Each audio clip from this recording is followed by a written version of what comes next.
I know it. I was like, nothing's happened. Hi. It's time for this month in the world of marketing, although we have changed the name, but you'll see that next week. And that's exciting. So we're missing someone, as you can see, from the square blob that is supposed to be Greg. Yes. Anyway, I'm Pip, Seymour Digital Media, and this is... Pick one, anyone? Popcorn! Phelan with Seymour Digital Media. And I'm Rina Little from Littleworks Indie Media. And Greg says he's sorry he can't be on the call because he's with a client call that went over. So we'll see if he can jump in later. Yeah. So we're Likely going to leave him blank. Yeah, likely story. So we have lots of news today, and this is our news catch-up for search, social, and websites. And we've all been, we all know the news is really overwhelming, so we might just stick to the marketing news, which is less overwhelming, but it's whelming. I think it's whelming.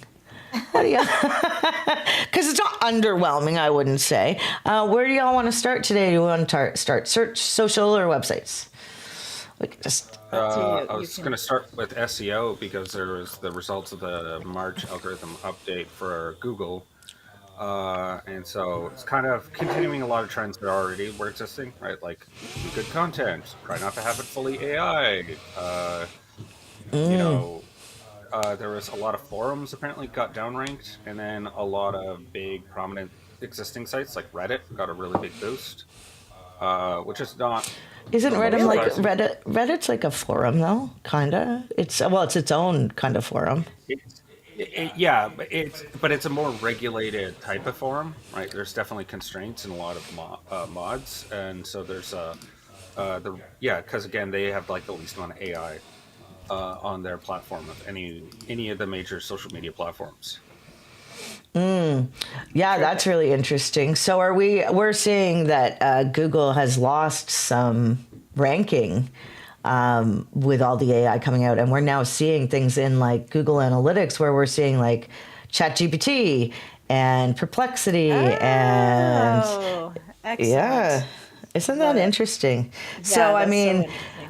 So we heard a comment from a client this week that they got recommended to not make content anymore. And we were kind of shocked because there's so much content, but it has to be good content, which can't just be AI, which I think a lot of people are starting to just depend on. You do have to edit your AI, and how-to posts are really good. And you can't really, like, if you're going to have images like screenshots, that's definitely good content, right? So you'll end up showing up in, I think, ChatGPT and Perplexity and Gemini and things. I'm digging Gemini right now. Yeah. Oh, yeah. Okay, cool. It's like it's going to take a while for people to shift how they organize themselves when they're on Google, I think. So I still think that there's some ability in there. I agree with you, though. I'm wondering what all of those companies that did the really cheap blog articles, pumping 4 out every month or however many, and they would be terrible. They were terribly written anyways because they were all pulled from the web. So when one of my clients posted, they had an SEO company doing blogs, and we were also doing blogs, and they were clearly writing for Google, not for people, because it was events to do in Vancouver. It was published in December, and it had October Halloween things and Chinese New Year things that wasn't even timely. Do you know what I mean? Like, it was very bizarre. That is very bizarre. Those posts can work. They can. Sure, they can, but they have to be done well. And but they're also not very good for readers. And here's the thing. What happens to all of those companies that were doing that sort of fast and dirty? Because it does take a little bit more time to fast and dirty create. Blogging. Yeah, it takes a little more time and effort to create, and connection with your client to create valuable articles for them, I find. Don't you? Or am I just... Oh, yeah. No. We were doing blogging we're for a brokerage, and we were doing local lander pages. and they really worked well. But you have to have an in-depth knowledge of area. You want to get images that are of the area. You want to speak to things in the area, right? Like and link to really contextually related, like relevant is what I meant. Yeah. And so it's so hard to like just get a AI to write that. I mean, you might get some information and it might be good information, but you need to source it. You need to check with the client. Like, it's not just willy-nilly content. And that content really works. Like, I mean, but so does content. Like, I mean, it's area specific too. Like writing about the best dog parks in the area. You're going to show up on people's radars if they have dogs, right? And they're looking for that. Yeah. So. Well, and also the AIs are averaging machines, right? That's how they work. Yes, that's the other thing. They find a statistical average of when this word happens, this is contextually what would happen next. It doesn't do edge case. It doesn't do weird stuff that you would need. Yeah, that's a really good point to keep in mind. Yeah, like you got to know how it operates, like in order for you to use it properly. And a case like a local lander page, like you're just going to have an advantage. Like it's like a long tail keyword in SEO. You're going for something hyper specific, hyper unique, so that maybe 100 people a month that are looking for that, they find exactly that one thing. It's harder. But the rewards I think are there, because anything with Google with SEO that's a shortcut is like you're one algorithm update away from getting wiped out. Yeah. Generally, Google's really good at clearing that out. Right. Okay, cool. So we should probably head on to some of the other topics now. Well, no, wait. I want to talk about SEO forever. Oh sorry. No, I know. Is there more to say? But I know we have to move on. I mean, we don't have to talk about websites, but we should. Like, it looks like AI is just bleeding into everything, right? So it's a subcategory of every category. Right? Exactly. So I don't think I have more to say about SEO other than like, I did want to mention. I do. There's a I find this to be a controversial statement that was put out by Google's SEO advocate. He's like he does YouTubes and does like open offices. Martin Split. And so he was saying that he warns against doing redirects to your homepage. So he was saying that you should just I saw that. Yeah, and so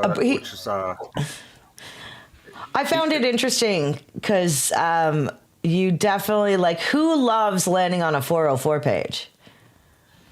Yeah, exactly. Yeah, like it's one of those ones where you kind of get his argument, but at the same time, I'm just like, why would you want something to redirect to a broken page? Well, but I don't think was that what he was saying? Because I thought what he meant was send them somewhere else other than a home page. No, he also said don't try to do the don't fix them. Yeah, he was saying that the reason, unless you have you've merged it with something else, and so now it's like a new article with something else. But if it's something that's kind of close, he was saying to not do that. But I don't know. Really? It feels icky. It does feel icky because I don't like the stops. At least get them to somewhere that's relevant and similar. Yeah, I guess maybe it's a pain. The dead stops are a pain. And I mean, if the content's no longer there, I mean, does it always create it's always going to create a jump back when you find a 404 page. But if you land on an article that is similar or an updated article that's just been redirected, I don't think that's a bad thing. So, I mean, we'll see. He might be an advocate, but, we know. Because, I mean, honestly, the thing that bugs me the most is when people bucket all of their 301 redirects when they've changed from Squarespace to WordPress and they throw everything to the homepage. At the homepage. I feel like that's just sloppy work. That's just not, and that's not helpful at all. Yeah. So we should say hi to Greg before we get into it. So, Greg, how was your meeting? It was Tell the world. Long and perfect. Who knows where it will go, but Yeah. Well, good on you for putting your clients first. We love that. It was a random call at like the worst time, and he's a talker, so it's hard to. And hopefully he's not watching now. Or if he No, is, he knows he's a definitely talker. not watching now. We surpassed the website portion because you weren't here, but we started out with SEO. But Rina wanted to jump topics super quick, so I guess we'll have to come back to Google Ads. But Rina, take it from here. Oh, that's not what I meant, but okay. There are a few things that have come up on my radar. First of all, yay, Meta's putting ads in Facebook notifications. I'm sure we're all thrilled with that. That's going to mess up everybody's push notifications, and if you get emails with your notifications, that's just going to create a whole bunch of muck, in my opinion. Who gets emails with their notifications? Don't they just go into your... I don't know. I turn them off. You can set it up. Yeah, I turn them off too, but there are some people that don't, and then they get frustrated because there's so many emails from Facebook. But so this is just going to make it even more pleasant. I think this is maybe a mistake. We'll see how long it lasts. And then, there was another thing on Meta. They're doing value optimization for ads that click to Messenger. Sorry, let me re-say that. A value optimization for ads that click to Messenger are now available globally for eligible advertiser. So what this feature does is it allows advertisers to optimize campaigns for a total purchase value instead of the number of purchases, helping to maximize your ROI by focusing on high value conversions. So that's pretty interesting. I got this just in the email this morning, so I'm pretty excited to see what that looks like. So what you would do is you would just choose your new performance goal option as maximize value of purchase through messaging. If you do run ads and you have a business manager account, then you'll find this in your inbox also. And then the second thing that I thought was there were a few things that came in that email, but the second one I thought was really interesting was that they have a new post-click experience on Facebook Reel ads. So what they're doing is now when somebody clicks on your ads caption, your landing page is displayed. So this update makes it easier for people to engage with your ads and seamlessly access your website, enhancing their shopping experience. So I thought that was pretty cool. I haven't seen it myself yet, but I'm going to be looking for it for sure. So those two things I thought were my favorite Meta things. And then the TikTok ban, of course, is coming up on April 5th unless it's bought out. And I think that Phelan has something to say about that a little bit later. But for now, that means that that advertisers have been a bit wishy-washy, which means that the cost of advertising on TikTok has gone way down. So that's been pretty interesting. Yeah. So let's see, what am I saying? TikTok's good for selling products and hitting, there are Gen X's on there. There's Gen Z, there's Millennial. Yeah. And I think there's some boomers even.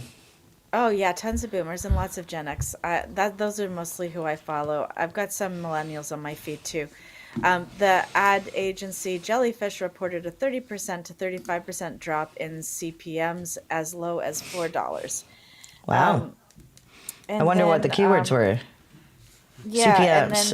and then Tanuti, I can't read it very well. Tanuti recorded a 40% year-over-year drop of CPMs, and Y Promote saw a 25% year-over-year decline. So that's pretty interesting. So if you want to spend some money in the next couple of weeks, I would recommend TikTok. Yeah, might save you some. Yeah. I mean, I think, I'd hurry over to TikTok depending on my business and do some ads for sure. All right, try them. I haven't used TikTok ads as of yet. We've used some organic posting, and it's very hard to get much reporting on that. So Yes. Yeah, But- the tools are not fully built out for doing it from a business perspective. I find it's like if you're an influencer and you're like spending most of your time on your phone, I find that the tools are pretty good there. But as soon as you have to like use a desktop or anything like that, then the tools really start to fall apart. Like there's no, and the integrations are kind of limited. Like Yeah. Shopify has a purpose-built one that's supposedly pretty good. It's not as good as the native-built one in the China version. Apparently, that's like really good, very seamless. But China Okay. also has WeChat. I just got a weird notification, just so you know, that my disk space is full and I only have a few minutes. So if we do cut out, that'd be why. Interesting. What? Yeah. I don't know. I'm emptying trash now. So I don't know. I got back. So I don't know if anybody's noticed, but I've been away. Yeah.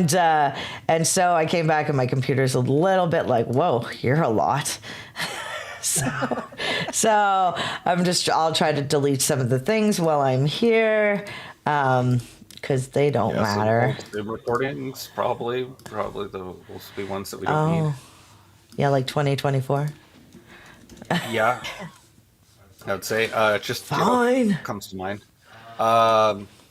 Yeah, and so the TikTok, I think, also I'm interested to see what the dynamics are with TikTok in relation to like Canada, because if they sell off, they're only supposed to sell off TikTok US, and so the parent company ByteDance would still be operating for us in Canada, I believe.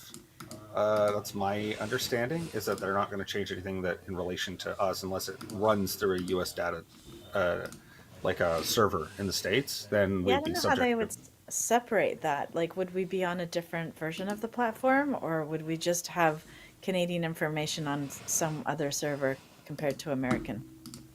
Well, yeah, that's why I'm thinking Yeah, that it's probably based on the server, right? That actually serves the app, like the app to right, us. Like when you go log right. in and it goes to reach out to a server. My guess is that's where that server's located. Majority of our servers outside of like Moneris's that are like or Canadian government stuff that needs to be housed in Canada. Well, when the last TikTok ban was coming in, did you see what happened? I mean, it was only down for 6 hours in the States, but a lot of Yeah, Canadians and Commonwealth country people started connecting, yeah. It was right? actually And that a was little bit of really a fun fun. moment. Yeah, it was a fun Yeah. moment, that's for sure. It just sort of really made us understand how much American culture is infiltrating everywhere, how dominant it ends up being. So Well, that was really fun. I mean, Uh, I make the joke that I always say is that it's actually Canadian culture that is dominant in the world because so many Canadians enter into American that's entertainment that true. it's really like it's That's true. Canadian. That's true. We're actually the ones that are divulging like their culture, and it's one of those funny things of just like we try to think of it. It's like no, we're like separate. It's like no, we just like go down there and infiltrate into all their Take industries that over. like create the culture, and then we're like then receive it back. And it's like, oh, it's American, but it's like really not. It's just us like on a feedback loop with ourselves. That's And true. The only thing that I noticed that I didn't like about the ban was that there wasn't enough content being produced to satiate my appetite. yeah, Oh, interesting. Yeah. Interesting. So, yeah, because I Yeah. mean, most of the main platforms, Google, Facebook, Instagram, Twitter, Pinterest, uh, YouTube, are all American, right? Like, if we actually stopped supporting American products, we wouldn't be on social media, I don't think. Well, we would be on some others. There is actually a Canadian social media app in the works. I got that served to me as an ad yesterday, and Ooh. I don't know much about that, so I'm going to look into that and get back to us next time. But and then also I realized Spotify's not social media, but I get to keep it. So Isn't it yeah. American? No, no, it's Swedish. yeah, Of course it is. Yeah. We trust the Swedes. They're only going to blow up things in their area. Is it the Swedes? Yeah. It I isn't the don't even know. Swedes I don't that know what who you're has talking all the about. bombs You're from thinking of where- Switzerland. Switzerland. Yeah. Okay. Yeah. Okay. Fair enough. The Never mind. Swedish Okay. are like the uber neutral guys who just like want Uber to. neutral misogynist. I didn't realize that they didn't give women the vote until 1971. I just That's found that out also yesterday. Switzerland. That's That's also what that's what I Switzerland. meant. That's what I was saying. Yeah. Switzerland. Sorry. Yeah. Yeah, But that's kind of not upsetting. Sweden. Sweden, No. they did. Yeah. Okay, They did okay. early. Back to marketing, because marketing's way more fun. So TikTok's a place to go, is what we learned if you're wanting to put ad dollars somewhere. Yeah. Facebook's Sure, doing more AI stuff. Is that what you were saying? No, this isn't. I don't think this is AI stuff. This is just changes in their Yeah. ads. So I think couple of they're fun like changes. they're like Reels. Google ads, right? So if they have something new, that's what you want to do because they promote Yeah. it, push it. That's Yeah, right. yeah. And what is there anything happening on Instagram, or what's going Wait, on there? there's one other piece of news related to the TikTok is who's going to be purchasing it, which is Oh, yeah. Oracle. Yeah. So Larry, and if you've watched any statements from Larry Ellison of what he wants to do with the platform, it's a little unnerving. Yeah, he's Who is this very guy? much. Larry Ellison is the CEO of Oracle. He's like worth $100 billion. Like, he's insanely wealthy, and How'd he get wants wealthy? to- by running Oracle. Oracle is basically.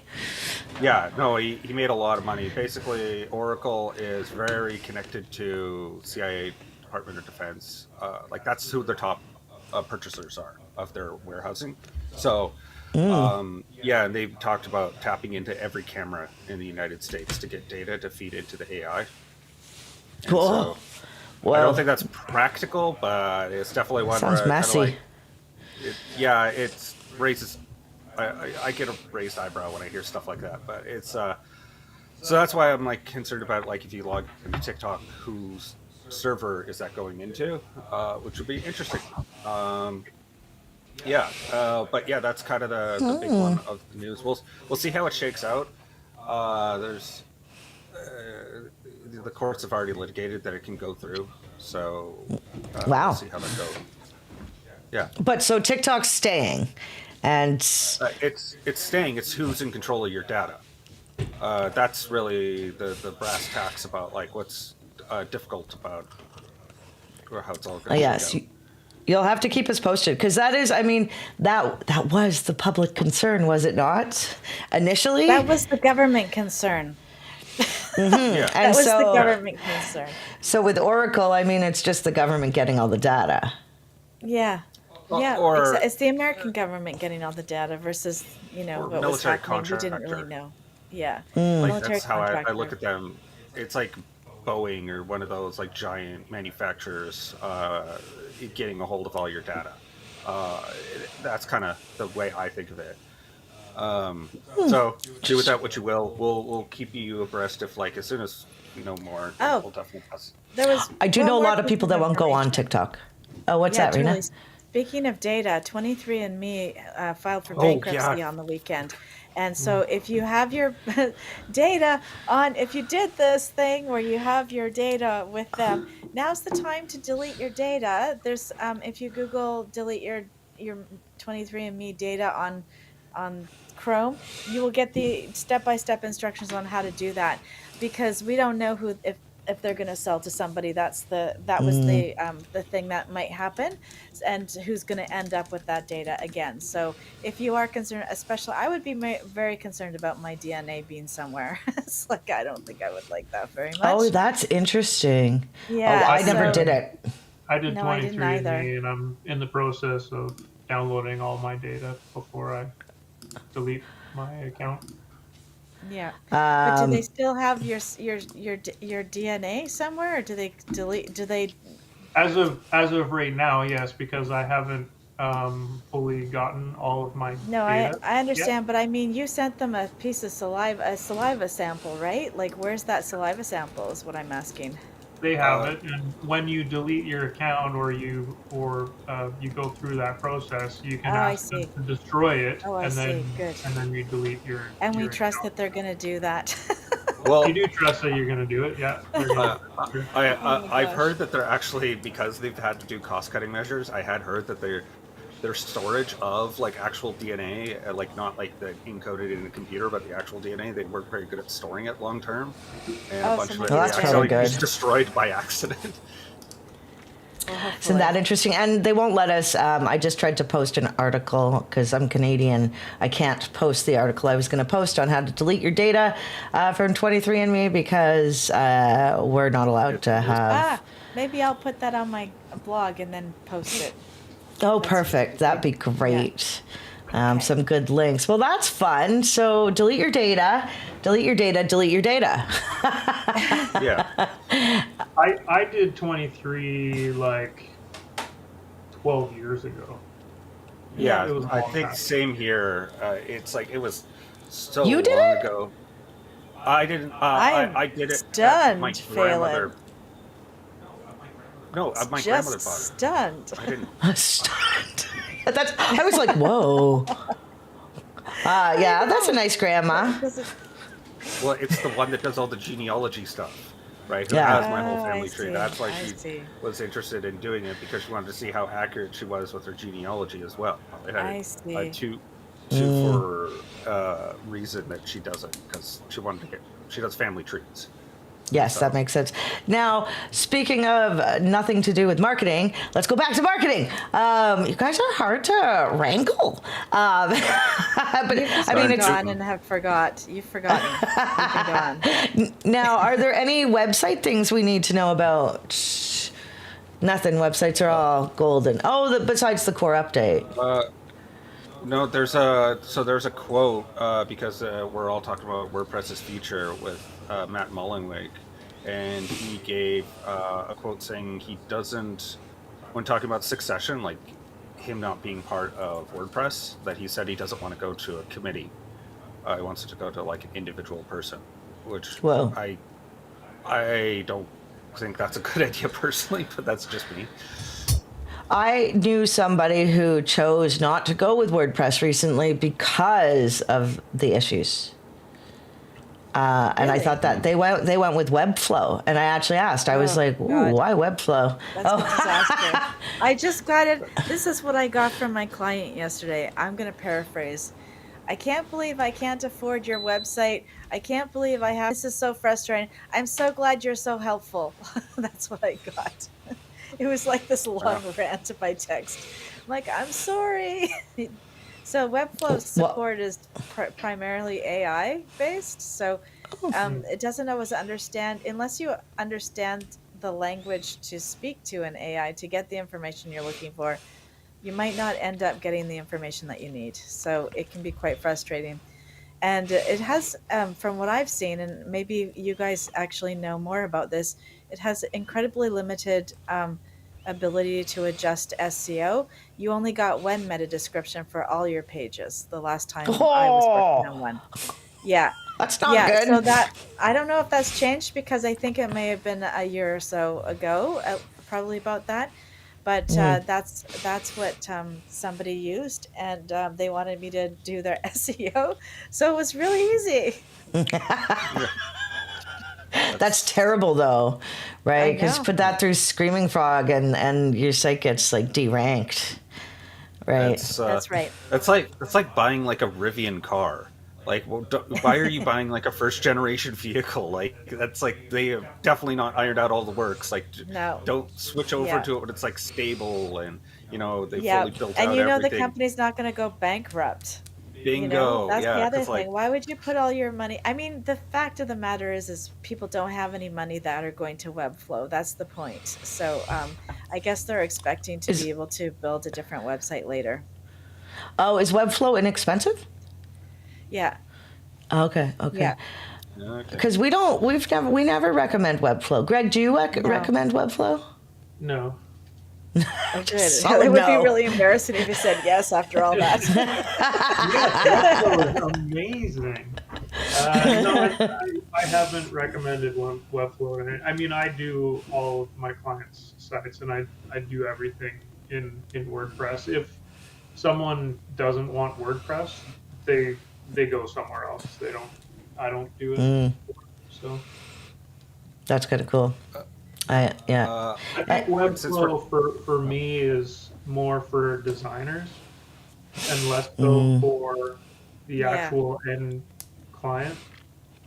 Yeah. Yeah, we've actually come up, it's really funny just to mention this is depending on the different businesses you work with, they have different systems. And as you get deeper into the marketing realm, I mean, you're dealing with people who are attaching their customer management systems to their content management systems. We see that with like HubSpot, but then you also have like these weird third-party things that people are using, and there's so many out there. I think we are. Greg, you work with a flower shop company. We've started working with a flower shop company, and they have like their own flower shop website CMS. It's really neat. It's specifically for florists, and it's it's called Flora Next.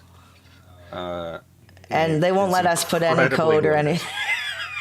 Yeah, I'm not surprised because the floral industry is huge, and I think a lot of them try to tap into the larger floral organizations to provide the flowers locally.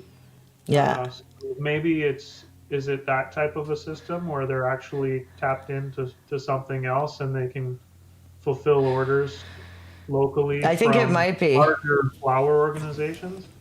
No, it's like it's one of those ones where they just built it custom for specific to like florists of like how to like generate purple. It seems I don't really understand what it's solving. Like what's it's like. It's different differentiation other than they say that they're for florists specifically, but they're really just like it's e-commerce with some CMS or CRM of like handling proposals and stuff like that. And yeah, it's interesting.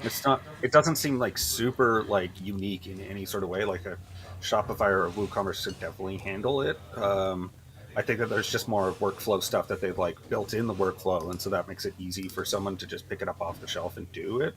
The person we're working with is specifically like local, like doesn't have, she fulfills specifically for our nearby area. And so she's not like a 1-800 florist type situation where she gets like a rank and rent type method. But yeah, there's lots of CMSs out there, and pick something boring and stable, people. The thing about custom CMSs is they don't get updated or have further development unless it's a custom CMS from a company that is maintaining it. Is that the case?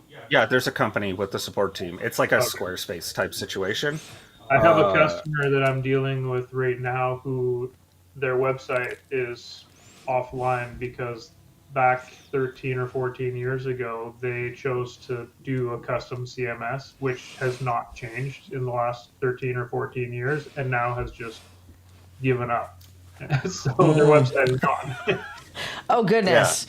Yeah, that happens. It's a lot. It's funny because I think one of the main things we learned before we go is that when you're launching a website, I think lots of people think it needs to be perfect when your website's like a living, breathing thing that gets updated and changed every week, every day, depending on what you're doing, or every month. So it's not just a stagnant. It doesn't need to be perfect out of the gate, but, getting something out there or up is important. Rina, I know you had a last thing to say, and then we got a jet because we're overtime. I did? I don't think I have. I do. I do. Oh. Something very important. What's that? Annotations are back for Google Analytics. Right. Yeah. I know that like pretty much every person who uses Google Analytics was like, why is this not being ported over? Very important for just tracking when there's algorithm updates, when you do certain things to websites, when you do major changes, having them all tracked so you can see what might be causing it, the big change. So very excited about that. Yeah, that is exciting news. That is exciting. Do you all know, it's all tracking, and that's a good time because then we can really measure things, right? Which is nice. Again, thank you. Now, do you all know what's happening next week? It will be April 3rd.